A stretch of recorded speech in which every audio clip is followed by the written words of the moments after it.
ଥିଲା ଆଜ୍ଞା ଆଉ ଯେମିତି ଜନ୍ମ ହେଲି ମୋ ମା ଛାତିରେ ଭଗବାନ କ୍ଷୀର ସୃଷ୍ଟି କରିଦେଲେ ଆମେ କରିଛେ ଆଉ ଜନ୍ମ ହେବା ପରେ ଭୂମି ତିଆରି କରିଥିଲେ ଆଗରୁ ଭୂମି ପ୍ରସ୍ତୁତ ମୁଁ ଜନ୍ମ ହେଇ ମା ଗର୍ଭ ତଳେ ପଡ଼ିବି ବୋଲି ଭୂମି ପ୍ରସ୍ତୁତ ଆଉ ଜନ୍ମ ହେଲା ପରେ ମୁଁ କୁଆଁ କୁଆଁ ହିଁ କାନ୍ଦିବି ଆଗକୁ ଯାଇପାରିବିନି କି ପଛକୁ ଯାଇପାରିବିନି କୁଆଡ଼େ ଆସିପାରିବିନି କେବଳ ମୋର ସମ୍ବଳ ହେଲା ମୁଁ କାନ୍ଦିବି ଆଉ ମୁଁ କାନ୍ଦିବାରୁ ମୋ ପ୍ରଭୁ ମୋ ମା ଛାତିରେ ମମତା ଦେଇଦେଲେ ଆଉ ମତେ ନେଇ ସେ ଅମୃତ ଦେଲା ଆଉ ଛୋଟ ଛୁଆ ବୋଲି ମୁଁ ଟାଣ ଖାଦ୍ୟ ଖାଇପାରିବିନି ବୋଲି ମୋ ମା ଛାତିରେ ନରମ ଖାଦ୍ୟ ଦେଇଛି ସେ ପ୍ରଭୁ ଆଉ ଯେତେବେଳେ ବଡ଼ ହେଲି ମତେ ଭୋକ ଲାଗିବ ଆଉ ଭୋକ ଲାଗିବାରୁ ଭଗବାନ ଏଡ଼େ ଦୟାଳୁ ପୁରୁଷ ମିଠା ଖଟା କଷା ଖାଦ୍ୟ ସବୁ ତିଆରି କରିଦେଇଛନ୍ତି ଆମ ପାଇଁ ଆପଣ ଗୋଟେ ବାଇଗଣ ମଞ୍ଜି ତିଆରି କରିବେ ଆପଣ ଗୋଟେ ଜହ୍ନି ଗୋଟେ ଭେଣ୍ଡି ଗୋଟେ କଖାରୁ କିଛି କରିପାରିବେ ଯଦି ତଥାପି ଏ ମଣିଷ କହିବ ଏ ଶରୀରଟା ମୋର ବୋଲି ମୁଁ ଗାଡ଼ି କରିଛି ମୁଁ ଫ୍ୟାକ୍ଟ୍ରି କରିଛି ମୁଁ ସବୁ କରିଛି ବାପା କହିବ ଇଏ ମୋ ପୁଅ ପୁଅଟି ଦୌଡ଼ି ଆସି ପଚାରିବ ବାପା ଯଦି ମୁଁ ତୋ ପୁଅ ମୋ ହାର୍ଟଟା କୋଉଥିରେ ତିଆରି ହେଉଛି କହ ବାପା କହିପାରିବେ ମାଆକୁ ଆସି ପୁଅ ପଚାରିବ ମା ମୋ ଆଖି କୋଉଥିରେ ତିଆରି କରୁଛୁ କହ କହିବେ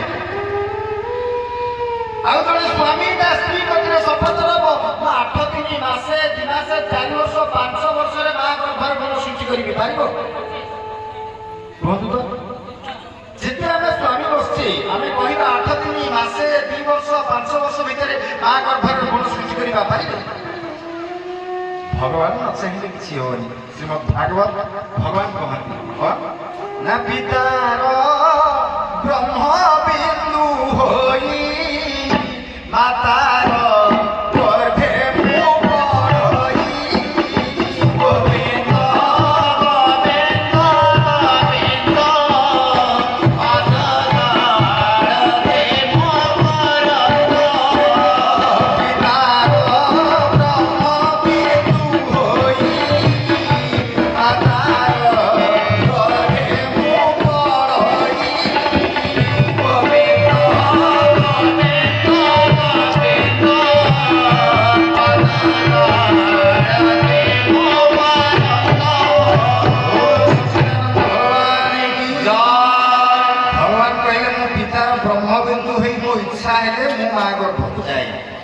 ଆଉ ଆସେ ଯେତେବେଳେ ନା 10 ମାସରେ 10 ହେଳେ ଜନ୍ମ ଲଭଇ ମଣିତଳେ ଧାନ ମେସିନରେ ଧାନ ପୁରେଇଛି ଯିଏ ଚାଉଳ ନ ବସେ ଆପଣଙ୍କର ରାସନ କାର୍ଡରେ ମୁଁ ଚାଉଳ ଆଣିବି ଆପଣଙ୍କର ଆଧାର କାର୍ଡରେ ମୁଁ ଭୋଟ ଦେଇପାରିବି ଭଗବାନ କରାଲୋକ କରିଛି ତେଣୁ ଯେତେବେଳେ ଆମେ ନିମିତ୍ତ ମାତ୍ର ପ୍ରଭୁ ଯେତେବେଳେ ଆମକୁ ଆଖି ଦେଇଛନ୍ତି ପାଟି ଦେଇଛନ୍ତି ନାକ ଦେଇଛନ୍ତି ଆଉ ଚଳିବା ପାଇଁ ମୋ ନାସା ଆଗରେ ପବନ ଦେଇଛନ୍ତି ଯଦି ପ୍ରଭୁ ପବନଟା ନ ଦେଇଥାନ୍ତେ ମୁଁ କଣ ଏ ତରାଜମ ମଞ୍ଚରେ ଆସି ପ୍ରବଚନ କରିଥାନ୍ତି ଆପଣମାନଙ୍କ ନାସା ଆଗରେ ଯଦି ଭଗବାନ ପବନ ଦେଇନଥାନ୍ତେ ଆପଣମାନେ ଏଠି ବସିଥାନ୍ତି ଯଦି ଭଗବାନ ଆମ ପାଇଁ ସବୁ କରିଛନ୍ତି ତାହେଲେ ତାଙ୍କ ପାଇଁ ଟିକେ ତାଳି ଆଉ ହରତାଳିକୁ ହରିବ କହିଦେଲେ ସେଇଥିପାଇଁ କହିଲେ ହାତ ଟେକିଦେଲେ କୁଆଡ଼େ ଫୁଲ୍ ସମର୍ପଣ ହେଇଯାଏ ଆଉ ଅଧା ହାତ ଟେକିଲେ ହଇରାଣ ହୁଅନ୍ତି ଆଉ ଜମା ନ କଟିଲେ ଭାଇ ଦୁର୍ବଳ ହୁଅନ୍ତି ଭାଗବତରେ ଗୋଟେ କଥା ଅଛି ମଣିଷ ଦେହେ ଦୀପିକା ଦେଖି ସନ୍ତୋଷ ଭଗବାନ ମନୁଷ୍ୟ ଭଲ କୋଉଟା ମନ୍ଦ କୋଉଟା ବିଚାର କରିବା ଶକ୍ତି ଥିବାରୁ ତାକୁ ମନୁଷ୍ୟ କୁହାଯାଏ ଏଠି ଯଦି ଗୋଟେ ଗାଈକି କହିବା ହରିବୋଲ ଦେଶୀ ହବ ଗୋଟେ କୁକୁରକୁ କହିବା ସେଇଟା ସେ କର୍ତ୍ତାଳି ଦେଶୀ ହବ କାରଣ ମନୁଷ୍ୟ ଦେଇପାରିବ କାରଣ ତାର ଦିବ୍ୟ ଜ୍ଞାନ ଅଛି ମୁଁ ଭାବୁଛି ଆଉ କହିବାକୁ ପଡ଼ିବନି ମୋ ଭାଇମାନଙ୍କୁ ମଉସାମାନଙ୍କୁ ପ୍ରକୃତରେ ଯଦି ବାସ୍ତବ ପୂଜା କରିଥାନ୍ତି ଆପେ ଆପେ ଟିକେ ହରିବୋଲ ନାମ ସଂକୀର୍ତ୍ତନ କରିବ କୀର୍ତ୍ତନ ତାପରେ ଆଜିର ପ୍ରସଙ୍ଗ ଯଦି ରାଧାର ମନ ହରିବୋଲ ଜୟ ଜୟ ରାଧାର ମନ ହରିବୋଲ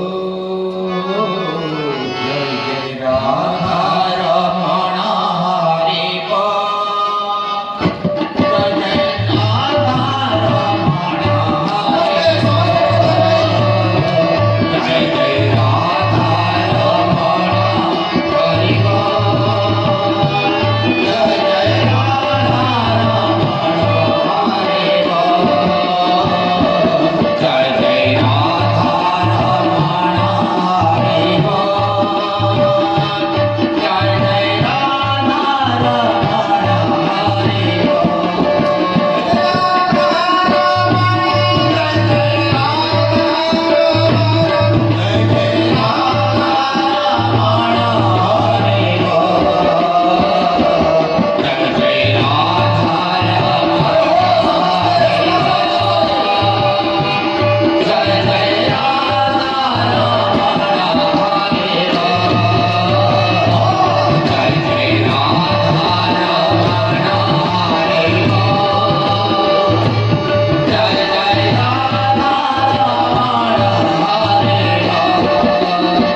ଆଜ୍ଞା କେତେ କଷ୍ଟ ପଡ଼ିଲା ଆପଣଙ୍କର।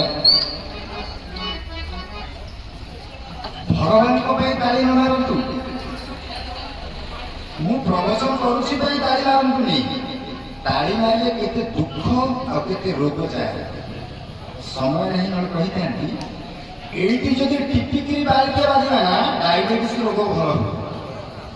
ଆଉ ଏଇଠି ଯଦି ପ୍ରେସର ପଡ଼ିଯାଏ ନା ଆପଣଙ୍କର ଗ୍ୟାଷ୍ଟ୍ରିକ୍ ଭଲ ହେଇଯାଏ, ପ୍ରାଣାୟାମ ବାଲା କହନ୍ତି। ତେଣୁ ତାଳି ମାରିବାରେ ଆପଣ ଭଗବାନଙ୍କ ପାଇଁ ମାରନ୍ତୁ, ମୋ ପାଇଁ ମାରନ୍ତୁ, ନିଜ ପାଇଁ ତ ଟିକେ ମାରନ୍ତୁ। ଆସନ୍ତୁ ଜୋରଟା ଟିକେ କରିଦେବି।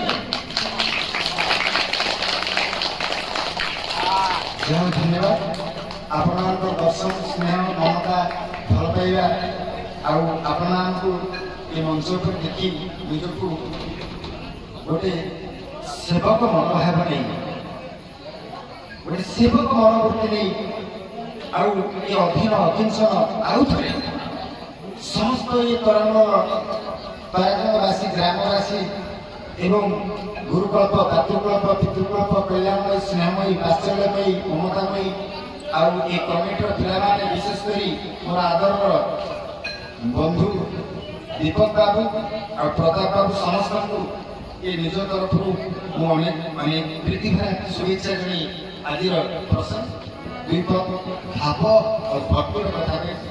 କାହିଁକିନା 2 ମାସ ତଳେ କଥା ହେଇଥିଲୁ ଟିକେ ପ୍ରସଙ୍ଗ ଉପରେ ମୋତେ ପଚାରିଥିଲେ ଭଲ ହେଇଥାନ୍ତା। ଆଉ ବ୍ୟାନର ମୋର ଛାପି ଦେଇଛନ୍ତି ଶ୍ରୀକ୍ଷେତ୍ର ସାକ୍ଷାତ ବୈକୁଣ୍ଠ, କାରଣ ଏଇଟା ଲକ୍ଷ୍ମୀ ପୂଜା ପ୍ରୋଗ୍ରାମ ପାଇଁ ଛପା ହେଇଥିଲା। ଯାହା ହେଲେ ବି ମୋତେ ସେ ବ୍ୟାନର ଛପା ହେଇଛି, ମୁଁ ସେ ଉପରକୁ ଟିକେ ଯିବି ନିଶ୍ଚିତ। ତା ପୂର୍ବରୁ ଭାବ ଭକ୍ତି ଆଉ ଭଗବାନଙ୍କର ସାନ୍ନିଧ୍ୟ ପାଇବା, ଭଗବାନଙ୍କର ଲୀଳା ଉପରେ କିଛି କଥା ଆରମ୍ଭ କରିକି ସେ ଉପରକୁ ଯିବି। ଆଚ୍ଛା, ପ୍ରସଙ୍ଗ ଆରମ୍ଭ କରିବା ପାଇଁ ଯିବା। ହେ ଗୁରୁ ରାମ, ହେ ଗୁରୁ ରାମ, ହରେ ହରେ କୃଷ୍ଣ রাধে রাধে শ্যাম। হে গুরু রাম, হে গুরু রাম, হরে হরে কৃষ্ণ রাধে রাধে শ্যাম। হে গুরু রাম, হে গুরু রাম, হরে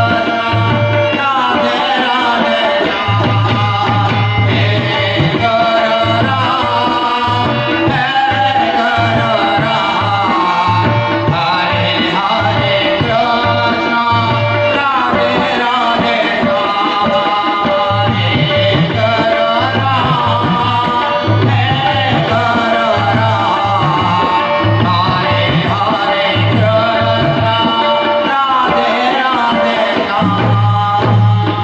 सच्चिदानंद भगवान की जय।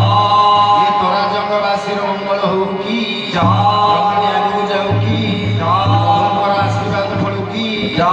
ओम सच्चिदानंद हरे बोलो। दिने जसुमती माँ क्षीर हांडी रे बसैछंती चुली रे आ सरल बड़ी तैयारी हेले मो कान्हा कोले खाइबे। ठीक सेतिकी बेले अछटिया कान्हाटा उठी पड़िला। ठाकिला माँ माँ,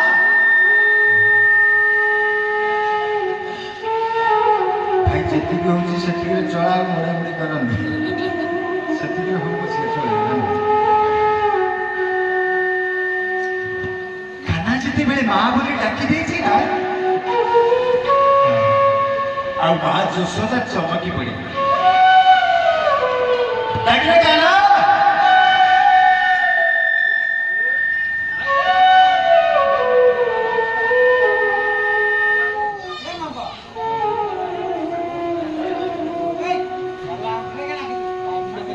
ଡାକିଲେ କାହ୍ନା। ଏରା କମିବାର ଭାଇ ଏରା ଠିକ ଆଠଟା ଭଲ ପିଲା ନା।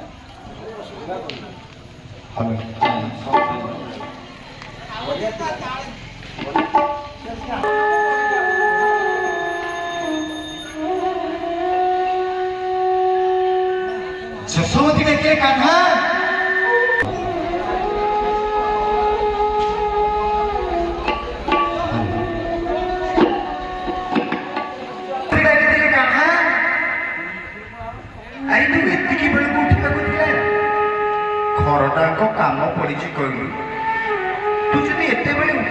କାମ କେମିତି କରିବି?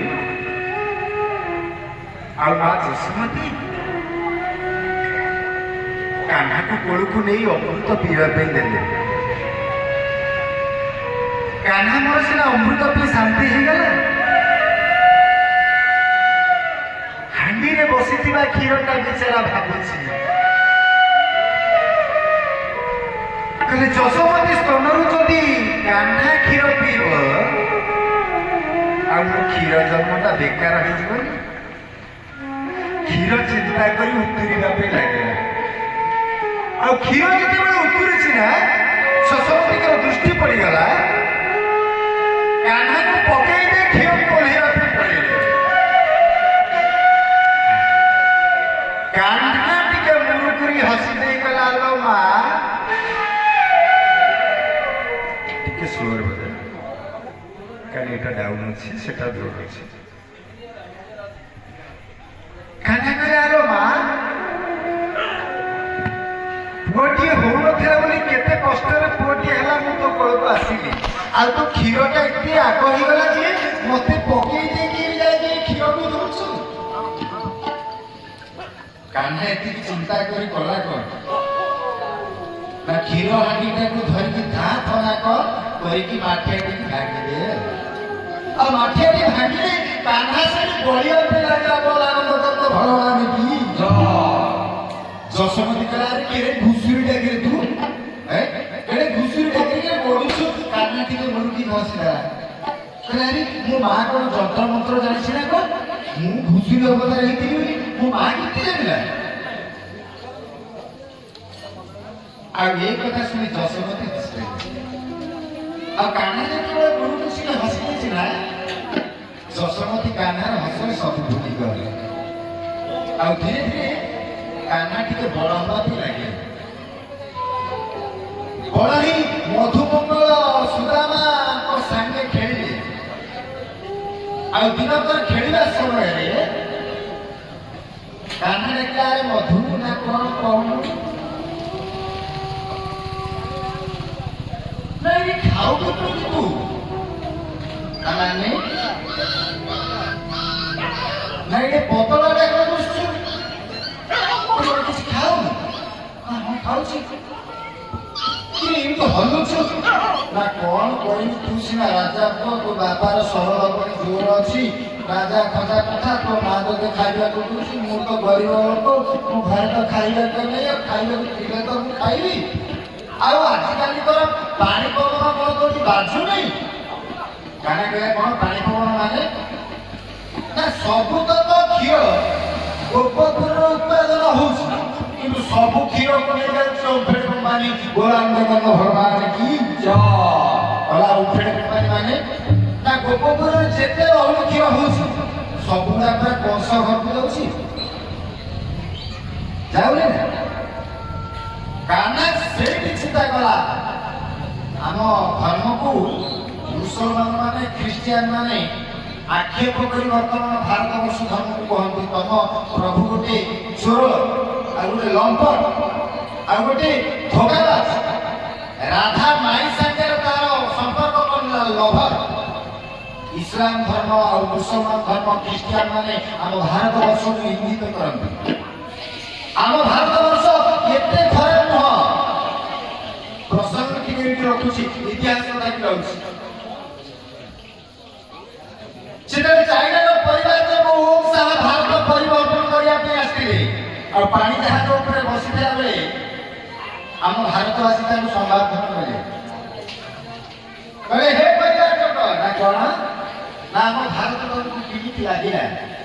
ଆଉ ସେତେବେଳେ ଚାଇନାର ପରିବାରକ ଓମ୍ ଶାହା ତିନୋଟି ଆଙ୍ଗୁଳି ଦେଖେଇଲେ। କହିଲେ, ତିନୋଟି ଆଙ୍ଗୁଳି ମାନେ ନା ଫାର୍ଷ୍ଟ ଷ୍ଟୋରି ଅଫ ରାମାୟଣ, ଦ୍ୱିତୀୟ ୱାଟର ଅଫ ଗଙ୍ଗା, ତୃତୀୟ ଡେଫିନେସନ ଅଫ ଗୀତା, ଯାହାକୁ ହିନ୍ଦୀରେ ଆମେ କହିଲେ ଗଙ୍ଗା କି ପାଣି ରାମ କାହାଣୀ ଆଉ ଗୀତା की ବାଣୀ ବୋଲାନନ୍ଦ ତଙ୍ଗ ଭଗବାନ କି ଜୟ। ଆମ ଭାରତବର୍ଷକୁ ଚାଇନାର ପରିବାରକୁ ଓମ୍ ଶାହା 3 ଥର ସଲାମ କଲେ। ଆଉ ଆମ ଭାରତବର୍ଷକୁ ଆଜିର ଏଇ ମୁସଲମାନ ଖ୍ରୀଷ୍ଟିଆନ ମାନେ ଇଙ୍ଗିତ କରୁଛନ୍ତି ତମ ପ୍ରଭୁ ଗୋଟେ ଲମ୍ପଟ, ଗୋଟେ ଚୋର, ଗୋଟେ ଟାଉଟର,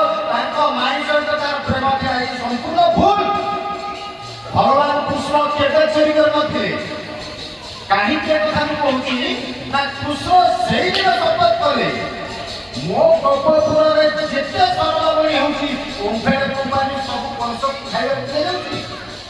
ସମସ୍ତ ସାଙ୍ଗସାଥୀକି ଏକତ୍ର କରି ଗୋଟିଏ ମିଟିଂ ଡାକିଲେ ଗୋପପୁରରେ ଯେତେ ସରଳବଣୀ ହେଉଛି ଆଜିଠୁ ଚୋରି କରିକି ସବୁ ଖାଇଦେବା ଆଉ ଖାଇଲେ ଥିବ ଯେ ଓମ୍ଫେଡ କମ୍ପାନୀ କୌଶଳ ଭଗବାନ କି ଜୟ। ସେଦିନ କାହ୍ନା ପ୍ରତିଜ୍ଞା କରିଦେଲା କହିଲା ଗୋଟାଏ ବି କ୍ଷୀର ସରଳବଣୀ ଓମ୍ଫେଡ କମ୍ପାନୀକି ଯିବନି। ଆଉ ଗୋଟେ ଚୋର ମିଟିଂ ଡାକିଲେ କାହ୍ନା କହିଲା ଆଚ୍ଛା ତମେ ପ୍ରେସିଡେଣ୍ଟ ସେକ୍ରେଟାରୀ ଯିଏ ହଉ ତ ହଉ ମୋର କିଛି କହିବାର ନାହିଁ ଆଉ ମୁଁ ସଭାପତି ରହିଥିଲେ ସମସ୍ତେ ହଉ ଠିକ ଅଛି ତମେ ସଭାପତି ହେବ ନା ହଉ ଆଚ୍ଛା ମୁଁ ସଭାପତି ହେଲେ ଆମେ ଚୋରି କରିବା କାହିଁକି ଗୋପପୁରରେ ନା ହଁ ଆଚ୍ଛା ଚୋରି କରିବା ପାଇଁ ହେଲେ ଚୋରି ବିଦ୍ୟାଟା ଆଗେ ଶିଖିବାକୁ ପଡ଼ିବ ନା। ଆଚ୍ଛା ମୁଁ କାଲି ଯାଉଛି ଆମ ଘରେ ନିଜ ଘରେ ଆଗେ ଚୋର ବିଦ୍ୟା ପ୍ରାକ୍ଟିସ୍ କରି ଆସିଲା ପରେ ତମକୁ ଶିଖେଇଥିଲି ଆମ ଗୋପପୁର ସରଳବଣୀ ଚୋରି କରିବା। ହଁ ଠିକ ଅଛି କାହ୍ନା ଘରକୁ ଗଲେ କାହ୍ନା ଯେତେବେଳେ ଘରକୁ ଯାଇଛନ୍ତି ଚୋରିକୁ ବିଦ୍ୟା ଶିଖିବ ନା ଯଶୋଦା ମା ଏଡେ ଏଡେ କୁଆଡେ କଣ କାମ ଧନ୍ଦା କରୁଛନ୍ତି ଆଉ ଲବଣୀ ସର ଘର ଭିତରେ କାହ୍ନାଙ୍କର ପଶି କାହ୍ନା ଯେତେବେଳେ ଲବଣୀ ସର ଘର ଭିତରେ ପଶିଛନ୍ତି ଆଉ ସେତେବେଳେ ତ ସିସିଟିଭି କିଛି ନଥିଲା ନା ଗୋଟିଏ ଦର୍ପଣ ଥିଲା ସେ ଘର ଭିତରେ କାହ୍ନା ଦୃଷ୍ଟି ପଡିଗଲା କହିଲା ମୁଁ ତ ଚୋରି କରିବା ପାଇଁ ମୋ ମା ଭାରି ଚାଲାକି କାହାକୁ ଗୋଟେ ଜଗେଇଛି ଯେ ଜଗୁଆଟା ଯଦି ମୋ ମା ଆଗରେ କହିଦେବ ମୋ ମା ମତେ ଛାଡ଼ିବନି। କାହ୍ନା କହିଲା ଆରେ ତୁ ମୈତ୍ର ମୁଁ ତ ସାଙ୍ଗ ଆଉ ମୁଁ ଚୋରି କରିବି କି ଖାଇବି ତୁ ବି ଖା ତୁ ମା ଆଗରେ କହିବୁନି ମୁଁ କି ମା ଆଗରେ କହିବୁନି ମୋ ରାମଚନ୍ଦ୍ର ଭଗବାନ କି ଜୟ। ଆଉ ଦର୍ପଣକୁ ଦେଖି କାହ୍ନା କଣ କରିଛି ନା ଲବଣୀ ଯେତେବେଳେ ଆଣିକି ଖାଇଛି ଦର୍ପଣୀରେ ଆଉ ଗୋଟେ କାହ୍ନା ସେ ଲବଣୀକି ଖାଇଲା ଆଜି ମୋ ମା କେତେ ବିଶ୍ୱାସ କରିକି ଜଗେଇଛି ମୁଁ ଚୋରାଇ କରି ଖାଉଛି ଇଏ ବି ଚୋରି କରି ଖାଉଛି ଇଏ ମୋ ମା ତ ମୋ ବିଶ୍ୱାସରେ ମାଟିରେ ହଉ ଠିକ ଅଛି ତୁ ଖା ମୁଁ ବି ଖାଉଛି ତୁ ମା ଆଗରେ କହିବୁନି ମୁଁ ବି ମା ଆଗରେ କହିବୁନି। ସେତେବେଳେ ଦଶମୀ ଡାକିଲେ କାହ୍ନା ନା ହଁ ନା ଲବଣୀ ଖାଉଛି ନା ନା ମୁଁ ଖାଇନି ମା ମୁଁ ଖାଇନି ମୁଁ କଣ ଲବଣୀ ଖାଉଛି ମୁଁ କଣ ସେମିତିଆ ପିଲା ଆଉ ନାଶୁଣି ଦେଖୁ ତୁ ଯାହାକୁ ଜଗେଇଛୁ ସେଇ ପୁରା ଖାଉଛି ଓ ରାମଚନ୍ଦ୍ର ଭଗବାନ କି ଦଶମୀ କାହ୍ନା କାହାକୁ ଜଗେଇକି କିଏ ଖାଉଛି ନା ଏଠି କାହିଁ ଦେଖିବୁ ମା ଦଶମୀ ଆଇଲେ କାହ୍ନାକୁ ପଚାରିଲେ କାହ୍ନା କହିଲା ମା ଦେଖେ ମୁଁ ଖାଉଛି ସର ସେ ଖାଉଛି ସର ମୁଁ କହୁଛି କଥା ସେ କହୁଛି କଥା ମୁଁ ସରଳବଣୀ ଖାଉଛି ସିଏ ବି ସେମିତି ଏକୁଟେ ଖାଉଛି।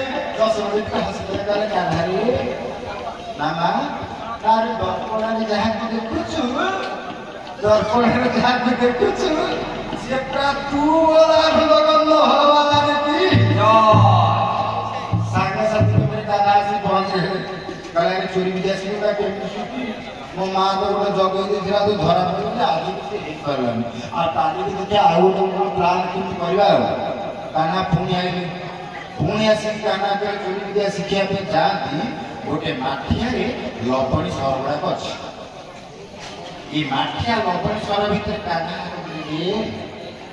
ଯେମିତି ହାତ ପୁରେଇଛନ୍ତି ଇଏ ଗୋଟେ ସୁନା କଙ୍କଣ ପିନ୍ଧିଲେ ମାଠିଆ ଭିତରେ କଙ୍କଣଟା ରହିଲା ଆଉ ହାତ ବାହାରୁ କହିଲା କି କଙ୍କଣକୁ ମୋ ମା କଣ ମନ୍ତ୍ର ଯନ୍ତ୍ର ଜାଣିଛି ଏ ମାଠିଆ ଭିତରେ ହାତ ପୁରେଇଲେ ମାଠିଆ କଣ ହାତରୁ ବାହାରୁନି ଦି ହାତକୁ ପୁରେଇ ଦେଲେ ମୋ ରାମଚନ୍ଦ୍ର ଭଗବାନ କି ଯୋଉଠି ଗୋଟେ ହାତ ପୁରଉଥିଲେ ବାହାର ମନ୍ତ୍ରଟି ଦି ହାତ ପୁରେଇ ଦେଲା ପରେ କଙ୍କଣଟା ଢାକିଗଲା ମାଠିଆ କାହ୍ନାକୁ ଛାଡୁନି କି କାହ୍ନା ମାଠିଆକୁ ସେମିତି ଦଶମୀ ଡାକିଲେ ଦିବେଳେ କାହ୍ନା ନା ମା ନା କଣ କରୁଛୁ ନା ମାଠିଆ ମତେ ଛାଡୁନି ମା ମୁଁ କଣ କରିବି ମାଠିଆ ମତେ ଭିଡି ଧରୁଛି ମୋ ରାମଚନ୍ଦ୍ର ଦଶମୀ ଆଇଲେ କଷ୍ଟ ହାତକୁ ବାହାର କଲେ ସାଙ୍ଗସାଥି ଭିତରେ ପୁରେଇ ପଡ଼ିକିରି ଚୋରି ବିଦ୍ୟା ନା କରୁଛନ୍ତି ମାଠିଆ ପୁରା ମତେ ଟାଣି ଧରିବା ଶିଖିପାରିବି କଣ କରିବା ଚୋରି ବିଦ୍ୟାଟା କେମିତି ଶିଖିବା କଂସ ତ ସବୁ ସରଳବଣୀ ଆମ ଗୋପପୁର ଖାଇଦେଉଛି ଆମ ସରଳବଣୀ ସେ ଗୋପପୁର କଂସ ଅପେକ୍ଷା ଆମେ କହିବା ଜମା ଆମେ ଆଜି ଗୋଟେ କାମ କରିବା କଣ ଆଜି ରାତି ସବୁ ଚେଇକି ଗୋପପୁର ସାରା ଯେତେ ସରଳବଣୀ ଅଛି ସବୁ ନିନ୍ଦା କରିଦେବା ये चोर ग्यांग सब एकाठी हेले गोपपुर गोपी मैंने चंद गोल गोपी समस्त शोची राति 12 जहाँ गली जिते सरलबणी था सब चोरी कर खाईदे आनी पुणी भांगीदे सका हा हा बोला भगवान किए किए ରାତିରେ ମୁଁ ଶିକାର ଲବଣୀ ଥୋଇଛି, କ୍ଷୀର ଶୋଇଛି, ଲବଣୀ କ୍ଷୀର ସବୁ ଥୋଇଛି। ସକାଳକୁ ନାଇବେ ଖାଇଲା ଡିବେଛି ହାଣ୍ଡିଟା ଭାଙ୍ଗିଲା। ଗୋପପୁରର ନାରୀମାନେ ଗୋଟେ ମହିଳା ସମିତି କଲେ, ଯେମିତି ଆଜିକାଲି ଆମର ସ୍ୱୟଂ ସହାୟକ ଗୋଷ୍ଠୀ ହେଉଛି, ସେମିତି ଗୋଟେ ମହିଳା ସମିତି କରି ଇଏ ରାତି ପାଇଲେ ଆମେ ସବୁ ରଖିଲେ, ସକାଳକୁ ନାହିଁ ତାକୁ ଗୋଟେ କାମ କରିବା, ଚୋରକୁ କେମିତି ଧରିବା। ନା କେମିତି ଧରିବା ନା ସମସ୍ତଙ୍କ ଘରେ ଗୋଟେ ଗୋଟେ ଘଣ୍ଟି ଡାକିଦେବା। ଚୋର ଜଣକ ଘଣ୍ଟି ବସିଲେ ସମସ୍ତେ ଘଣ୍ଟି ବାଜିବ, ଧରା ପଡ଼ିବ। ସେମିତି ସବୁ କରିଦେଲେ କାଇଦା କେତେଟା କରିକିରି। ଆଚ୍ଛା, ଭଗବାନ କୃଷ୍ଣ ମଧୁମଙ୍ଗଳ ଇଏ ସବୁ ଏକାଠି ହେଇଗଲେ। ହେଲେ କାଲି ଚୋରି କରିବା ନା? ହଁ, ଯେତେବେଳେ ଗୋପୁରରେ ଯାଇ ପହଞ୍ଚିଲେ ମଧୁମଙ୍ଗଳ ଭାରି ଚାଲା କଲେ, ଏ କାନା ନା କଣ ନା ଦେଖେ ତୁ ରାଜା ପୁଅ, ତୁ ଧରା ପଡ଼ିଲେ ତୋତେ କେହି କିଛି କହିବେନି, କାରଣ ରାଜା ରାଜା ଲୋକ, ଆମେ ତ ଗରିବ ଛୁଆ। ଯଦି ଦେଖ ଗରିବ ଛୁଆଙ୍କର ସମସ୍ତଙ୍କର ଦୃଷ୍ଟି, ବଡ଼ ଲୋକ ଛୁଆ ଯିଏ ଯାହା କହିଦେଲେ ତା କଥା ବେଦରାଗାର, ତାକୁ ରାଜା ପୁଅ ତୁ ଧରା ପଡ଼ିଲେ ତତେ କିଛି ନାହିଁ, ସବୁ ନା। ଆଉ ମୁଁ ଗରିବ ପିଲାଟା ଧରା ଧରିଲେ ତା ଧର ମୋ ପିଠିରେ ବୋହରି ପଡ଼ିଲେ ମୁଁ ସେ ଦୁଆରକୁ ଚୋରି କରିବା ପାଇଁ ଯାଇପାରିବି। କାନା କହିଲା ଠିକ ଅଛି, ତମେ ମାନେ ସମସ୍ତେ ଏଠି ଥା, ମୁଁ ଏକଲା ଚୋରି କରି ସମସ୍ତେ ମିଶିକିରି ଖାଇବା। ଠିକ ନା? କାହ୍ନା ଚୋରି କରିବା ପାଇଁ ଗଲା। ସେତେବେଳେ ଚୋରି କରିବା ପାଇଁ ଗୋପୀ ଗୋପମାନଙ୍କ ଘର ଭିତରେ କାହ୍ନା ପଶିଛି। ଶିକାର ରହିଅଛି, ଲଉଡ଼ି ଅଛି, ପିଢ଼ା ପରେ ପିଢ଼ା ଥୋଇ କାହ୍ନା ଚଢ଼ିଲା। ଆଉ ଶିକାକୁ ଯେତେବେଳେ ଧରିଛି ପିଢ଼ାରା ରହିବ, ଖସି ରହିଲା ଭଗବାନ କି ଯେତେବେଳେ ପିଢ଼ାଟି ଖସିଗଲା, କାହ୍ନା ଓହଳିଛି ଶିକାରେ। କାହ୍ନା ଯେତେବେଳେ ଶିକାର ଓହଳିଛି କହିଲା ମତେ ବଞ୍ଚା, ମତେ ରଖ, ଶିକାର ଓହଳିଛି, କାହ୍ନା ଉଠେଇ ପାରୁନି। ଏଣେ ଘଣ୍ଟି ମାନେ ଗୋପୀ ମାନେ ଡାକିଥିଲେ, ଘଣ୍ଟିଟା ଚାରିଆଡ଼େ ସବୁ ଗୋପ ମାନେ ଉଠିଲେ, ଏ ଚୋର ଚୋର ଚୋର ଚୋର ଚୋର ଚୋର ଚୋର ଚୋର କହି କାହ୍ନାକୁ ଧରିଲେ। କାହ୍ନାକୁ ଧରି ଯଶୋମତୀ ଆଗକୁ ନେଇଗଲେ। ଆଉ ଯଶୋମତୀ ମା କାହ୍ନାର କାନକୁ ଚିମୁଡ଼ିକିରି ମୋଡ଼ିଦେଲା।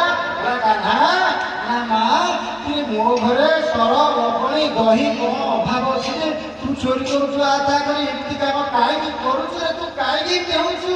ଏ ବଇଁଶୀ ବାଲା, ରେ ବଇଁଶୀ ବାଲା, କାହିଁକି କରୁଛୁ ଏତେ ଝାମେଲା? ଭାଇ ସମସ୍ତେ ଟିକେ ବାଲ୍ୟ ଲୀଳାର ପ୍ରେମ ହବା, ଟିକେ ତରକାରୀ ମାନେ ଟିକେ ଆରମ୍ଭ କରୁଛନ୍ତି। ଏ ବଇଁଶୀ ବାଲା, ରେ ବଇଁଶୀ ବାଲା, କାହିଁକି କରୁଛୁ ଏଡ଼େ ଚଗଲା? ବଇଁଶୀ ବାଲା, ରେ ବଇଁଶୀ ବାଲା, କାହିଁକି କରୁଛୁ ଏଡ଼େ ଝାମେଲା? ଯେତେ ବୁଝେଇଲେ ଜମା ତୁ ବୁଝୁନୁ, ଯେତେ ବୁଝେଇଲେ ଜମା ତୁ ବୁଝୁନୁ, କହତେ ମୋ ବୁଦ୍ଧି କିଏ ସେ ଦେଲା? ବଇଁଶୀ ବାଲା, ରେ ବଇଁଶୀ ବାଲା, କାହିଁକି କରୁଛୁ ଏଡ଼େ ଝାମେଲା? ବଇଁଶୀ ବାଲା, ରେ ବଇଁଶୀ ବାଲା, କାହିଁକି କରୁଛୁ ଏଡ଼େ ଝାମେଲା? ବୋଲ ସଚ୍ଚିଦାନନ୍ଦ ଭଗବାନ କି ଯଶୋମତୀ ଆଜି ଧରିଛନ୍ତି କାହ୍ନାକୁ। କାହ୍ନା, ମୋ ଘଟି କଣ ଅଭାବ ଅଛି ତୁ ଚୋରି କରୁଛୁ?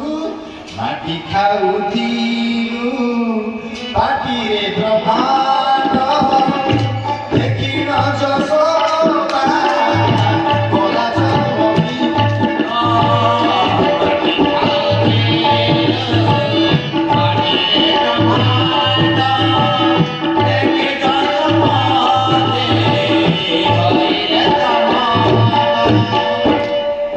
ଯଶୋମତୀ ଡାକିଲା, କାହ୍ନା ତୁ ଛୋଟିଆ ପିଲାଟି କି? ତୁ କଣ ଏଠି ଚଗଲା ଅଛୁ? ଏ ମାଟି ଖାଉଥିଲୁ ପାଟିରେ ବ୍ରହ୍ମାଣ୍ଡ, ଦେଖିନ ଯଶୋଦା ଗଲା ଜନ୍ମଭୂମି। ମାଟି ଖାଉଥିଲୁ ପାଟିରେ ବ୍ରହ୍ମାଣ୍ଡ, ଦେଖିନ ଯଶୋଦା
ଆଉ କାହ୍ନା ଧୀରେ ଧୀରେ ବଡ଼ ହେଇଗଲେ। କଣ ହେଲେ? ବଡ଼ ହେଇଗଲେ। ଆଉ ବଡ଼ ହେଇଯାଇ ସୁଦାମା ସୁବଳ ମଧୁମଙ୍ଗଳ ସାଙ୍ଗରେ ଖେଳୁଛନ୍ତି ଜଙ୍ଗଲ। ଟିକେ ନାମ ନବା ତାପରେ ପ୍ରସଙ୍ଗ। ହେ ଗୁରୁ ରାମ, ହେ ଗୁରୁ ରାମ, ହରେ ହରେ କୃଷ୍ଣ, ହରେ ରାଧେ ଶ୍ୟାମ,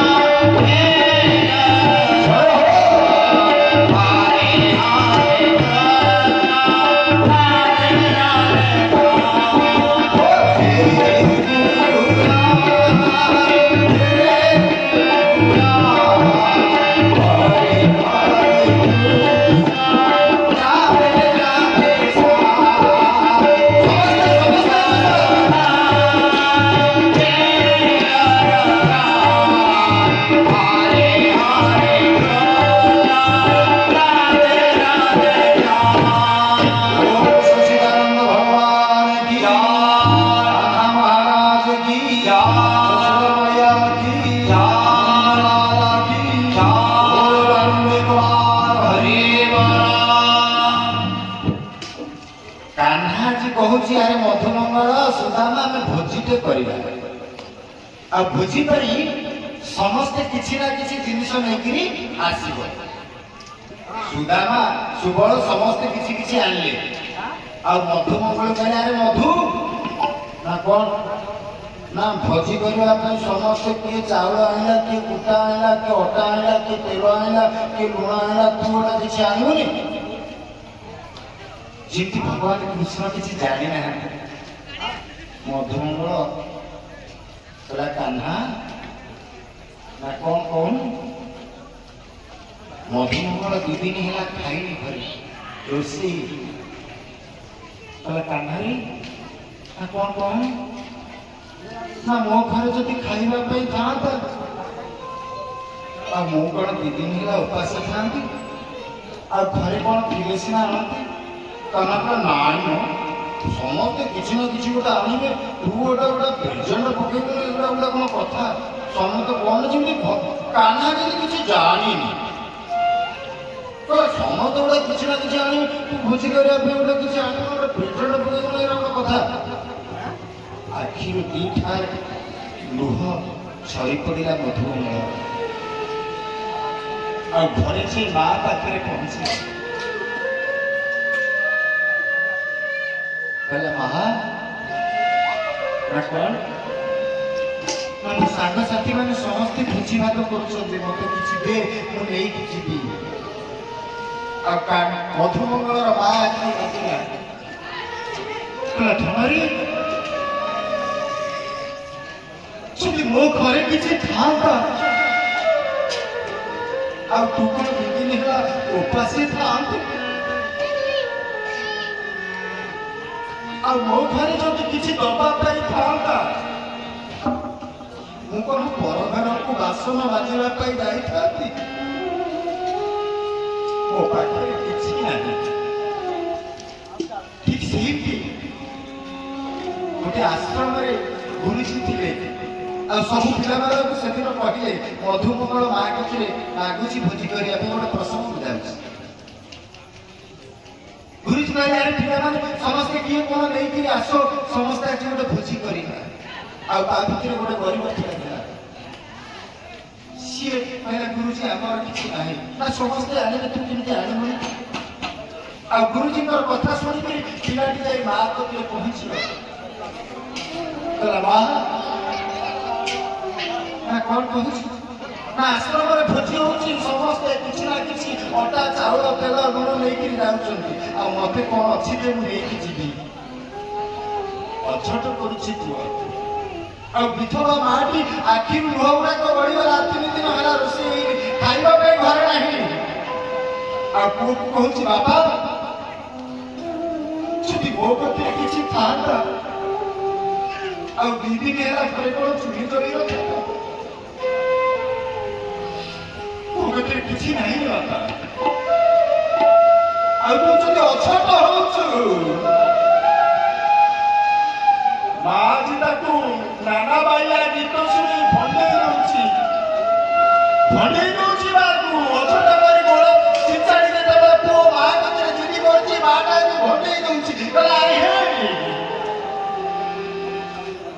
ତୋର ଗୋଟେ ବଡ ଭାଇ ଜଙ୍ଗଲରେ ଗାଈ ଚରଉଛି ମୋ ପାଖରେ କିଛି ନାହିଁ ଆଉ ଯଦି ନବା ପାଇଁ ଚାହୁଁଛୁ ସେ ଜଙ୍ଗଲକୁ ପଳା ଆଉ ଭାଇକି କହିବୁ ସେ କିଛି ନା କିଛି ଦବ ମିଛରେ ହେଲେ ଭଣ୍ଡେଇକି ଗୋଟେ ବାହାନା କରି ତାକୁ ପଠେଇ ଦଉଛି ମା ଆଉ ଆଖିରେ ଏଣେ କାନ୍ଦୁଛି ଲୁଚେଇକି ପଳକ କାନିରେ ପୋଛୁଛି ମୁଁ ଗୋଟେ ଏମିତି ମା ହେଇଛି ଯେ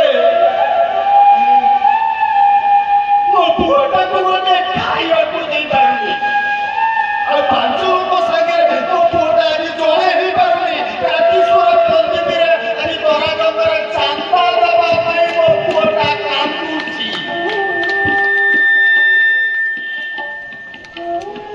ଯେତେବେଳେ ମା ଭଣ୍ଡେଇ ଦେଇଛି ଆଉ ବିଚରା ପୁଅ ମା କଥାରେ ବିଶ୍ୱାସ କରି ଜଙ୍ଗଲକୁ ଚାଲିଗଲା ଆଉ ଜଙ୍ଗଲକୁ ଯାଇ ଭାଇ ଯେତେବେଳେ ଡାକ ଦେଇଛି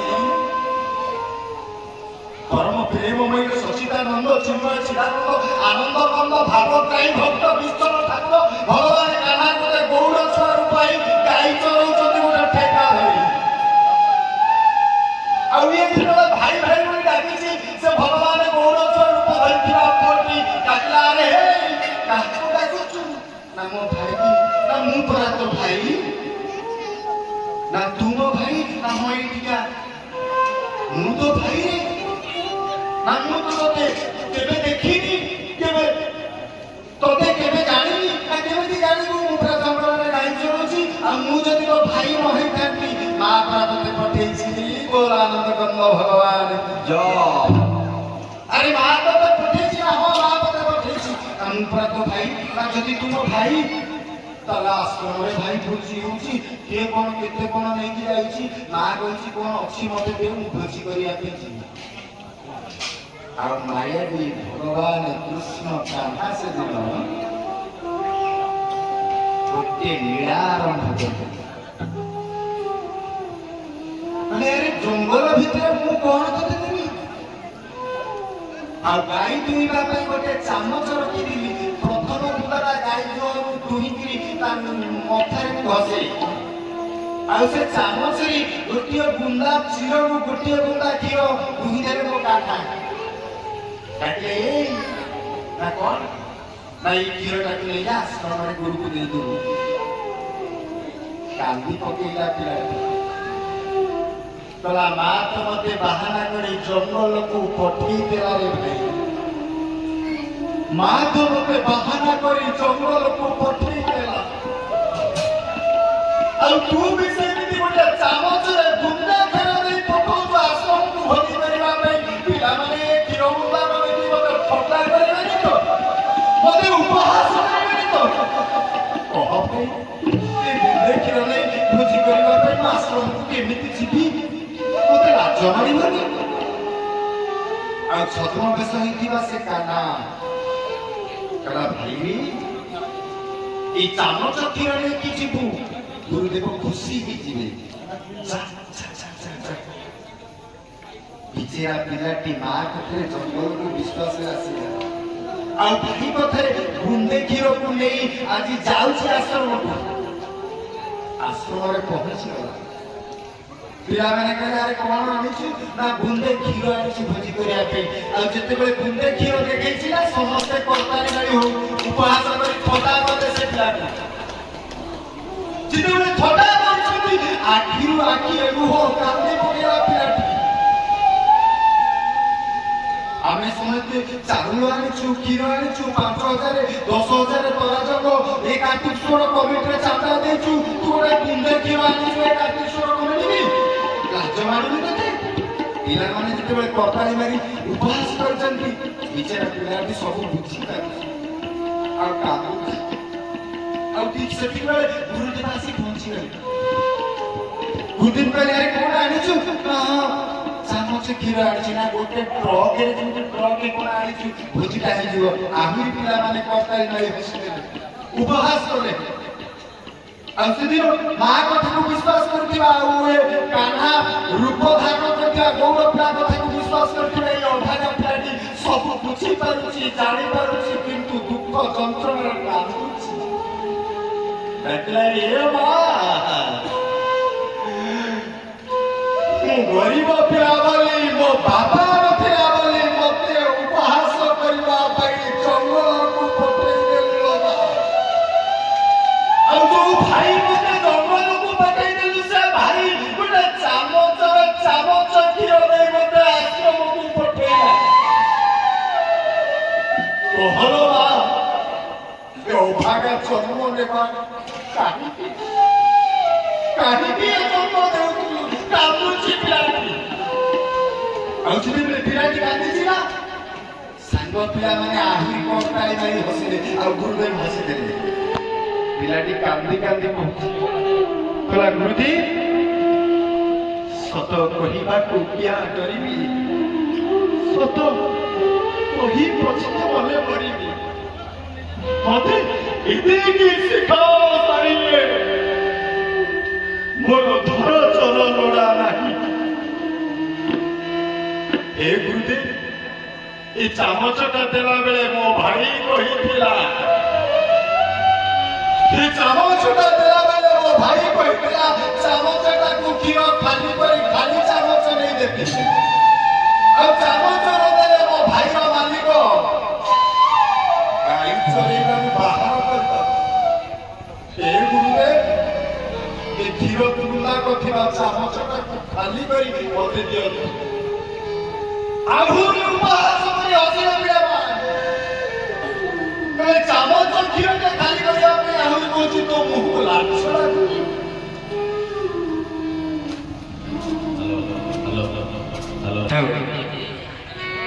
ଗୋଟେ କଳାକାରଙ୍କ ପାଇଁ ଖାଇବା କଣ ଜାଣିଛନ୍ତି? ଆମ ସମସ୍ତେ ଟିକେ ସାଧାରଣ କଥା ତାପରେ ପ୍ରଶ୍ନ ଯିବ। ସାର୍ ଆପଣ ସୁନା 2 କିଲୋ ଦେଲେ ଗୋଟେ କଳାକାର ଖୁସି ହେବ। ଆଉ ମାଂସ ଉପରେ ଗୋଟେ କର୍ତାଳି ଆଉ ଆପଣ କହୁଥିଲେ ହାତୀ ଫାତି ବାହାରିବ 6ଟା ପ୍ରୋଗ୍ରାମ ସାରିଦେବ ନାହିଁ। ଯେ ପର୍ଯ୍ୟନ୍ତ ଆପଣମାନଙ୍କ ଭଳିଆ ଭଗବାନ ଦର୍ଶକ ବସିଛନ୍ତି ମୋ ଜୀବନ ପଛେ ନୃତ୍ୟ କରିଥାଉ ଜଗତ ଉଦ୍ଧାର। ସମସ୍ତେ ଟିକେ ଜୋରଦାର କରତାଳି ଦେଇ ଆଜିର ପ୍ରୋଗ୍ରାମ ପାଇଁ ହରିବୋଲ ଭଗବାନ କି ଧନ୍ୟବାଦ। ସେଥିପାଇଁ ଗୁରୁଦେବକୁ ପିଲାଟି ଆଜି କହୁଛି ମୋ ଭାଇ ଚାକିରିରୁ ବାହାରି ଯିବ ଆଉ ଏ ଚାମଚ କ୍ଷୀରକୁ ଖାଲି କରି ମତେ ଖାଲି ଚାମଚ ଦିଅନ୍ତୁ। ଗୁରୁଦେବ ଆଜି ହସି ହସି ତାତ୍ସଲ୍ୟ କଲେ ଆରେ କିଏ ଅକ୍ଷରେ ତା ଚାମଚଟାକୁ ଖାଲି କରିଦିଅ। ଆଉ ପିଲାମାନେ ଚାମଚଟାକୁ ଖାଲି କରିବା ପାଇଁ କ୍ଷୀର ଢାଳିବା ପାଇଁ ଲାଗିଲେ।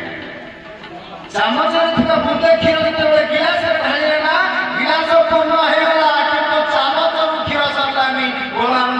ଭଗବାନ କି ଜୟ। ସେତେବେଳେ ଗିଲାସ ପୂର୍ଣ୍ଣ ହେଇଗଲା ପିଲାମାନେ ଢାଳିଲେ ଢାଳ ଫୁଲ ହେଇଗଲା କିନ୍ତୁ ଚାମଚ କ୍ଷୀର ସରିଲା। କାହିଁକି ନା ଇଏ ମାୟାବୀ କାକା ନନ୍ଦପୁର ଗୌଡ଼। ଯେତେବେଳେ ଢାଳ ପୂର୍ଣ୍ଣ ହେଇଗଲା ପିଲାମାନେ ଆଶ୍ଚର୍ଯ୍ୟ ହେଇଗଲେ। ଡାକିଲେ ଗୁରୁଦେବ ଗୁରୁଦେବ ନା କଣ ନା ଇଏ କଣ ଗୋଟେ ଚାମଚ ଆଣିଛି ଯେ ଗିଲାସ ଫୁଲ ହେଲାଣି ଢାଳ ଫୁଲ ହେଲାଣି ଚାମଚ କ୍ଷୀର ସରିଲା ନା ହଣା ମାଟିଆ ଢାଳ ଏ ଦରାଜରେ ହଣା ବି ହେଉଛି ଢାଳ ସମସ୍ତେ ଢାଳିଲେ ହଣା ମାଟିଆ ବି ସବୁ ଫୁଲ ହେଇଗଲା ଚାମଚ କ୍ଷୀର ସରିଲା। ଭଗବାନ କି ଜୟ। ଗୁରୁଦେବ ଆଶ୍ଚର୍ଯ୍ୟ ହେଇଗଲେ କି ଚାମଚ ଆଣିଛୁ ତୁ? ଚାମଚ କ୍ଷୀର ସରୁନି ହଣା ମାଟିଆ ଘର ଦ୍ୱାର ସବୁ ଫୁଲ ହେଇଗଲା ଆଉ କ୍ଷୀର ଦରକାର ଘର ପାଇଁ ହେଇଗଲା। ହାତ ଯୋଡ଼ି ଦେଲା ପିଲାଟି କହିଲା ଗୁରୁଦେବ ମୋ ଚାମଚଟା ଖାଲି କରିକି ମତେ ଦିଅ। ଖାଲି ନ କଲେ ମୋ ଭାଇ ପିଲା ଚାକିରି ବାହାରିଯିବ ତା ମାଲିକ ବାହାର କରିବ। ଭଗବାନ କି ଜୟ। ଗୁରୁଦେବ କହିଲା କି ଚାମଚ ଆଣିଛୁ ହଣ୍ଡା ମାଣ୍ଡିଆ ବାଟି ସବୁ ଫୁଲ ହେଲାଣି କିନ୍ତୁ ଚାମଚ କ୍ଷୀର ସରୁନି। ଆଉ ଯଦି ଯିଏ ବି କରୁଛୁ ଚାଟ କରିକି ଯା ଯଦି ତୁ କାଟୁଛୁ ତ ଗୁରୁଦେବ କରିକି ଆସା ନା ତ ଭାଇ କରିକି ଯିବା। ଆଉ ସବୁ ପିଲାମାନେ ମିଶି ଗୁରୁଦେବ ଆଉ ପିଲାଟି ଭାଇ କରିକି ଆସେ। ତୋରା ତ ମୋ ଗାଁରେ ଏମିତି ଗୋଟେ ଜଙ୍ଗଲ ଆଇଲା ବେଳକୁ ପଡ଼ିଲା ନନ୍ଦପୁର କାହ୍ନା ସେଠି ଗୌଡ଼ରୁ କହିକି ଠେକା ଧରିକି ଆଇଛୁ। ଏତିକିବେଳେ ଏମାନେ ଆସିକି ପହଞ୍ଚିଲା ସେ ଭାଇ ସାନ ଭାଇଟି ଆସିକି ପହଞ୍ଚିଛି। ଗୁରୁଦେବ ପିଲାମାନେ ଆସିକି ପହଞ୍ଚନ୍ତି আর সানা বাড়ি কইলা ভাই না কোন না তুই কিনিকা চামড় মধ্যে দেই দিতে জানি যেতে ঢালে সরু নেই গুরুদেব মনে দেখি এটি ভাইকে দেই না মানে সানা ভাই বড় ভাইকে দেখিকি কথাবার্তা হচ্ছে কিন্তু গুরুদেব পিলাମାନେ কান্নাକୁ দেখি ପାରୁନାହାନ୍ତି বল আমরা বন্ধ করবা যেତେବେଳେ ଏ ଅବସ୍ଥା ହେଲା ଗୁରୁଦେବ କହିଲେ ପୁଣି ମିଛ କହିଲୁ କି ଆମେ ଏଠି ଠିଆ ହେଇଛୁ କାହିଁ ତୋ ଭାଇ କହିଛୁ ପୁଣି ପାଗଳ ଭଳିଆ ମିଛ କହିଲୁ ପାଲିଲେ ଆଉ ଯେତେବେଳେ ନିସ୍ତାର କରି ମାଡ଼ ମାରିଛନ୍ତି ପୁଣି ପିଲାକୁ ପିଲା ପିଠି ଫାଟି ଯାଇଛି କାନ୍ଦୁଛି କହିଲା ଭାଇ ନା କଣ କି ନା ତୁ କି ଚାମଚ ନେଲୁ କେଜାଣି ସେଥିରେ କ୍ଷୀର ସରୁଛି ଆଉ ମୁଁ ତୋ ସାଙ୍ଗରେ କଥା ହଉଛି ଆଉ ସେମାନଙ୍କୁ ଦିଶୁଛି ବୋଲି ତୁ ଭାଇ ନା ମୋର ତୁ ଅଛୁ ନା ଆଉ ସେମାନେ ମତେ ପ୍ରାଣୀ ବାଣୀ ଦୀପ ପିଠିରେ ମୂଳା ବସେଇ ଦେଲେଣି ନା ଭାଇ ଆଉ ଭଗବାନ କାହ୍ନା ଡାକିଲେ ପାଗଳାରେ ଏ ପାଗଳା ତୁ ମତେ ଦେଖିପାରୁଛୁ ଆଉ ପାଗଳରେ ସେମାନେ ମତେ ଦେଖିପାରିବେନି କାହିଁକି ନା ଯୋଉ ଗୁରୁଦେବକୁ ଧରିକି ଆସିଛୁ ଯୋଉ ପିଲାମାନଙ୍କୁ ଧରିକି ଆସିଛୁ ତାଙ୍କ ଭିତରେ ଗର୍ବ ଅଛି ଦମ୍ଭ ଅଛି ଅହମିକା ଅଛି ତୋର ଅଛି ଛନ୍ଦ ଅଛି କପଟ ଅଛି ମୋହମାୟା ଭିତରେ ଥାଏ ଯେ ସେ ମୋର ଦର୍ଶନ ପାଏନା ମତେ ଦେଖିପାରେ ନା ମୋ ସାନ୍ନିଧ୍ୟ ପାଏନା ମୋର ଆନନ୍ଦ କରିବ ଭଗବାନ କି ପିଲାଟି କହିଲା ଗୁରୁଦେବ ନା କଣ ନା ମୋ ଭାଇ କହିଲା ଯାହାକି ଗର୍ବ ଦମ୍ଭ ଅହମିକା ଅଛି ସେ ତାକୁ ଦେଖିପାରିବନି ଗୁରୁଦେବ ପୁଣି ରାଗିଗଲେ କାଳେ ତୋ ଭାଇ ସାଙ୍ଗରେ ତୁ କଥା ହଉଛୁ ଆମେ କଥା ହେଇପାରିବୁ ବାଡ଼େଇଲେ ତଳେ ପଡ଼ିଛି ପିଲା ମାର ଖାଇ ସେଦିନ ତଳେ ପଡ଼ିଯାଇଛି ପିଲା ଆଉ ଉଠି ପାରୁନି ପିଲା ଭାଇ ହେ ବାବା ତୁ 10 ମାସ 10 ଦିନ ଜନ୍ମ ଦେଇଥିଲୁ ମତେ ଆଉ ଗରିବ ପିଲା ବୋଲି ମତେ ଠକେଇ ଦେଇ ଜଙ୍ଗଲକୁ ପଠେଇଦେଲୁ ନା ଆଉ ତୁ ପୁରା ମୋ ଭାଇ ତୁ ବସିଛୁ ନା ଭାଇ ଏମାନେ କେତେ ବାଡ଼େଇଲେଣି ମତେ କହିବୁ ଆଉ ତୁ ଯଦି ମୋ ଭାଇ ହେଇଥାନ୍ତୁ ତୁ କଣ ମତେ ରକ୍ଷା କରନ୍ତୁ ବୋଲି ଏ ଭାଇ ତତେ ହାତ ଯୋଡ଼ିକି ଏକୁଟା ଖୁସିରେ ହାତ ଯୋଡ଼ି ମତେ ବିନତି ହେଉଛି ସେମାନଙ୍କୁ ଟିକେ ଦେଖା ଦେଇଦେ ନହେଲେ ସେମାନେ ମତେ ଜୀବନରୁ ମାରିଦେବେ ଭକ୍ତ ବତ୍ସଳ ଭାବଗ୍ରାହୀ ମୋ କାହ୍ନା ସେଦିନ ସେ ପିଲାର ବନ୍ଧନକୁ ସମ୍ଭାଳି ପାରିଲାନି ଆପ୍ରିତ ହେଇଗଲେ ମୋ କାହ୍ନା ଆଉ ସମସ୍ତେ ସେଦିନ ଗୁରୁଦେବ ପିଲାମାନେ ସମସ୍ତେ କାହ୍ନାକୁ ଦର୍ଶନ କଲେ ଆଉ ଲମ୍ବ ଚାଲେ ଏଇ ଜଣକରେ ପଡ଼ିଗଲେ ଗୁରୁଦେବ ପିଲାମାନେ ସ୍ମୃତି କରୁଛନ୍ତି ଆରେ ହେ ମୋ ପାଇଁ ଆମେ ଭଗବାନଙ୍କର ସାନ୍ନିଧ୍ୟ ପାଇବୁ ଗୁରୁଦେବ କହିଛନ୍ତି ଅନ୍ଧକାର ଭିତରୁ ମୁକ୍ତି ପାଇବୁ କେବଳ ତୋର ପାଇଁ ଭଗବାନ କହିଲେ ମତେ ପୂଜା ଦରକାର ନାହିଁ ମନ୍ତ୍ର ଦରକାର ନାହିଁ ମତେ କିଏ ଭାବରେ ସାତ ପୂଜା ଟିକେ ଦେଇଦେଲେ ମୁଁ ଶାନ୍ତି ହେଇଯାଏ ଭାବରେ ଯିଏ ଭାତ ଟିକେ ଦେଇଦେଲେ ମୁଁ ଶାନ୍ତି ହେଇଯାଏ ଆଉ ଭାବରେ ଯିଏ ସରଳ ଟିକେ ଦେଲେ ମୁଁ ଶାନ୍ତି ହେଇଯାଏ ଆଉ କୁଆଡ଼େ ଏ ସବରି ଅଇଠା ଫଳ ଦେଇ ଶାନ୍ତି କରିଥିଲା ମୁଁ ସେଥିପାଇଁ ଭାବଗ୍ରାହୀ ସେ ଭାବଗ୍ରାହୀ ଠାକୁର ଭାବକୁ ନିକଟ ଅଭାବକୁ ଦୂର ସେଥିପାଇଁ ଆମେମାନେ ବସିଛେ କହିଲେ ଜଗନ୍ନାଥ ବା କାହ୍ନାଙ୍କର ଭଗବାନଙ୍କର ବାପା ନା କଣ ମା କିଏ ବାପା କିଏ ହେ ମଉସା ହେ ଭାଇ ମା ଭଗବାନଙ୍କର ମା ବାପା କିଏ ଆମର ତ ଆଧାର କାର୍ଡ ଅଛି ରାସନ କାର୍ଡ ଅଛି ଚାଉଳ ଅଛି ଟଙ୍କା ଅଛି କାଳିଆ ଯୋଜନା ଅଛି ସୁଭଦ୍ରା ଯୋଜନା ଅଛି ଭଗବାନଙ୍କର କଣ ଅଛି ଆଧାର କାର୍ଡ ରାସନ କାର୍ଡ ନାହିଁ ଜମି ଟଙ୍କା ଶୁଣି କିଛି ନାହିଁ ଆଉ ତାର ବାପା ମା କିଏ ଭଗତ ତୋ ପିତା ମାତା ଭଗତ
କଥାଟା ମୁଁ କାହିଁକି କହିଦେଲି ନା ମଧୁମଙ୍ଗଳ ମା କତିରେ ଅଛି ମତେ କଣ ଦେ ମୋ ସାଙ୍ଗମାନଙ୍କୁ ଭୋଜି କରିବା ପାଇଁ। ମା କାନ୍ଦୁଛି ମଧୁମଙ୍ଗଳକୁ ଦବା ପାଇଁ କିଛି ପାଉନି ଆଉ ମାଟି ମଧୁମଙ୍ଗଳକୁ ଭୁଲେଇ ଦେବା ପାଇଁ 2 ଦିନର ବାସି ପେଟ ଟିକେ ଥିଲା ଦେଇଦେବ। ବାପା ନା ଇଏକୁ ନେଇଯା ଭୋଜି କରିବେ। ମଧୁମଙ୍ଗଳ ଛୋଟ ପିଲାଟା ସିନା କିନ୍ତୁ ବୁଝିପାରୁଛି ଆଉ ବାସି ପେଟକୁ ଧରିକିରି ମନେ ମନେ ଭାବୁଛି ତାର ଯାହାର ବାବା ନନ୍ଦ ସରଳ ପଡ଼ିର ଅଭାବ ନାହିଁ, ଯାହାର ମା ଯଶୋଦା ବାସ୍ତଲ୍ୟ ମମତାରେ ଯିଏ ବାନ୍ଧି ଯାଇଛି ତାକୁ ଏ 3 ଦିନର ବାସି ପେଟ ମୁଁ କେମିତି ଖାଇବାକୁ ଦେବି। ମନ ଭିତରେ ଚିନ୍ତା କରି ଲୁଚେଇକି ବାସି ପେଟକୁ ନେଇ ଯାଉଛି ମଧୁମଙ୍ଗଳ ଆଜି ସାଙ୍ଗମାନଙ୍କୁ। ଆଉ ସେ ଭକ୍ତ ବତ୍ସଳ ଭାବ ପାଇ ପରମ ପ୍ରେମମୟ କାହ୍ନା ଜାଣିପାରିକି ଡାକିଲେ ମଧୁରେ ନା କଣ ଆଣିବୁ ନା ମୁଁ ଆଣିବି କିଛି ଆଣିବି କିଛି ପାଉନି ଆମର କିଛି ନାହିଁ। ଯେମିତି କାହ୍ନା କିଛି ଜାଣିନି ପୁନର୍ବାର କାହ୍ନା କହୁଛି ଆରେ ମଧୁ ନା କଣ ଆଣିଛୁ ନା ମୁଁ ଆଣିବି କିଛି ଆଣିବି। ଭଗବାନ କାହ୍ନା ମଧୁମଙ୍ଗଳ ପେଟଟାକୁ ଛଡ଼େଇ ଆଉ ଛଡ଼େଇ ଆଣି ଆନନ୍ଦର ଅମୃତ ଭଳିଆ 3 ଦିନର ବାସି ପେଟକୁ ମୋ କାହ୍ନା ଖାଉଛନ୍ତି ଆଉ ସାଙ୍ଗସାଥି ମାନେ ଖାଉଛନ୍ତି। ଯେତେବେଳେ 3 ଦିନର ବାସି ପେଟକୁ କାହ୍ନା ଆଉ ସାଙ୍ଗସାଥି ମାନେ ଖାଉଛନ୍ତି ଉପରେ ବ୍ରହ୍ମା ବସି ଦେଖିଲେ ଇଏ ବ୍ରହ୍ମା ଇଏ ଭଗବାନ। ଭଗବାନଙ୍କର କାହାର ଉଠା ଥାଏ, ଭଗବାନଙ୍କର କାହାର ସମ୍ପତ୍ତି ଥାଏ। ଇଏ ଭଗବାନ କାହ୍ନା ନୁହଁ, ତାକୁ ପରୀକ୍ଷା କରିବାକୁ ପଡ଼ିବ। ତାକୁ ପରୀକ୍ଷା କରିବେ ଇଏ ଯଦି ଭଗବାନ କାହ୍ନା ହେଇଥାନ୍ତା ଇଏ କଣ ଗୌରୁଡ଼ିର ବାସି ପେଟକୁ ଖାଇଥାନ୍ତା। ଭଗବାନ କି ବ୍ରହ୍ମା ଓହ୍ଲେଇ ଆସି ଚୁପ୍ କରି ଯେତେ ଗାଈ ଥିଲେ ସବୁ ଚୋରି କରିକି ମାୟାରେ ଆଉ ସଖା ମଧୁମଙ୍ଗଳ ଯେତେ ସାଙ୍ଗସାଥି ଥିଲେ ସମସ୍ତଙ୍କୁ ଚୋରି କରି ଦେଇଗଲେ। ଭଗବାନ କୃଷ୍ଣ କାହ୍ନା ଟିକେ ଆଖି ବୁଝିଦେଲେ କହିଲା ଆଚ୍ଛା ଇଏ ହଉଛି ବ୍ରହ୍ମାଙ୍କ କାମ ନାଇଁ, ମତେ ପରୀକ୍ଷା କରିବା ପାଇଁ ଆଇଥିଲେ। ଆଚ୍ଛା ଠିକ ଅଛି। ଏ କଥା ଚିନ୍ତା କରି ବ୍ରହ୍ମା ପଳେଇଲେ ବ୍ରହ୍ମଲୋକ ଆଉ କାହ୍ନା ଆଖି ଟିକେ ବୁଝି ଦେଇକି ନିଜ ଅଙ୍ଗରୁ ସାଙ୍ଗମାନଙ୍କୁ ତିଆରି କରିଦେଲେ। ଗାଈମାନଙ୍କୁ ପୁଣି ବାହାର କରିଦେଲେ। ପୁଣି ବସି ବୋଧେ ଗାଈ ଚାଲିବା ଆରମ୍ଭ କଲେ। 2 ଦିନ ପରେ ଦିନ ବିତିଗଲା, ବର୍ଷ ପରେ ବର୍ଷ ବିତିଗଲା। ବ୍ରହ୍ମା ମନେ ପଡ଼ିଗଲା କହିଲା ଆରେ ଯିଏ ବାସି ପେଟ ଗୌରୁଡ଼ିର ଖାଇଥିଲା ଏ ଯଦି ପ୍ରକୃତରେ ବ୍ରହ୍ମଣିତ ବସି କାନ୍ଦିବ ଘରେ କିଛି ନା କିଛି ଗୋଟେ ମତେ ଦେଖି ଆସିଲେ। ବ୍ରହ୍ମା ଯେତେବେଳେ ପୁଣି ମସ୍ତିକୁ ଆସିଲେ କାହ୍ନା ଆମର ବୟସୀ ବଜଉଛି ଗାଈ ଚଳଉଛି ଆରେ ଇଏ ପ୍ରକୃତ ବ୍ରହ୍ମ ଇଏ ପ୍ରକୃତ ଠାକୁର। ଏ କଥା ଚିନ୍ତା କରି ଭଗବାନ କୃଷ୍ଣଙ୍କ ଗୋଡ଼ ପଡ଼ିଲେ କହିଲେ କାହ୍ନା ହେ ପରମ ବ୍ରହ୍ମ ତମକୁ ପରୀକ୍ଷା କରିବା ହାର ମାନିଲି, ପ୍ରକୃତରେ ତମେ ଠାକୁରେ ମତେ କ୍ଷମା କରିଦିଅ। ସମସ୍ତଙ୍କୁ କାହ୍ନା କ୍ଷମା କରିଛନ୍ତି କିନ୍ତୁ ଶ୍ରୀମଦ ଭାଗବତରେ ବ୍ରହ୍ମାଙ୍କୁ କ୍ଷମା କରିନାହାନ୍ତି ଭଗବାନ କୃଷ୍ଣ। ଆଉ ବ୍ରହ୍ମାଙ୍କୁ ଯେତେବେଳେ ବ୍ରହ୍ମଲୋକଙ୍କୁ ବ୍ରହ୍ମା ପଳେଇଛନ୍ତି ନା କାହ୍ନା ତା ପୂର୍ବରୁ ଯାଇ ବ୍ରହ୍ମଲୋକରେ ବସି ପଡ଼ିଛି। ଆଉ ଦରବାରକୁ କହିଲା ଦରବାର ନା କଣ ନା ମୋ ପରି ଗୋଟେ ବହୁ ବି ବ୍ରହ୍ମା ମିଳୁଛି ତାକୁ ଆସିଲେ ଭିତରକୁ ଛାଡ଼ିବନି।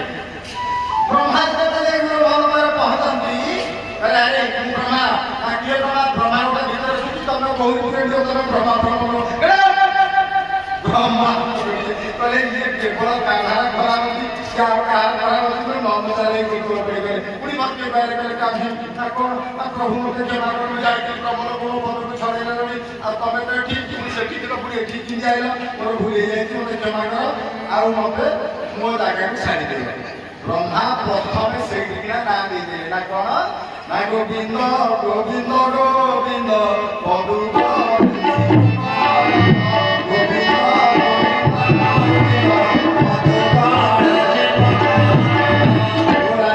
ভগবান কি ব্রহ্মা